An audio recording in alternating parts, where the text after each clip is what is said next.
But you just said it's only if you use the wrong pronoun, so that's not actually accurate. That's correct. You're absolutely correct. Thank you for that, Ms. Jacobs. I rise in opposition to this amendment. This is a radical infringement on State Department employees' freedom of speech and expression, denying individuals the ability to accurately reflect their preferred pronouns and avoid the stigma and embarrassment associated with being misgendered in a professional setting.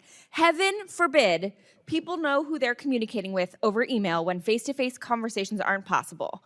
We'll let the Taylors and Shannons and Lindsays of the world and anyone else go misgendered for the sake of my Republican colleagues' feelings.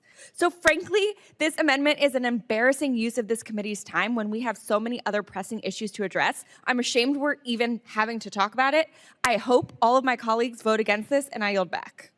Your gentleman is recognized. The question I would ask is, if I were to have on my business card, Mr. Brad Schneider, is that prohibited by this amendment? Yeah, no, because actually, sometimes people use the pronouns, and that's why this is here, incorrectly. Gender is immutable.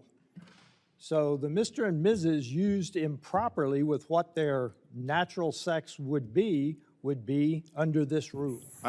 Brad, will you yield again? Yes. So in my email signature, I, Sarah Jacobs, have she, her.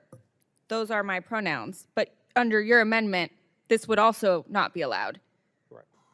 But you just said it's only if you use the wrong pronoun, so that's not actually accurate. Correct. That's correct.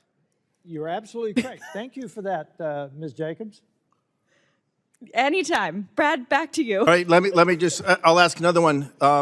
Our ambassadors have a title that are often His Excellency or Her Excellency.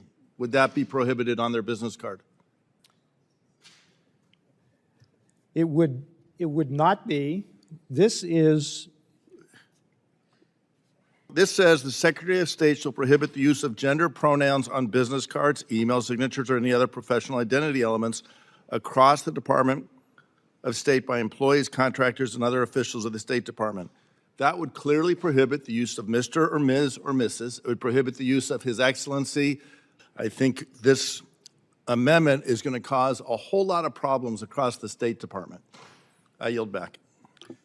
I think you're rightfully stating something. I believe this is a serious conversation, as I opened up in my remarks. But my request for the author of it would be to withdraw this amendment. You ask unanimous consent to withdraw? I did.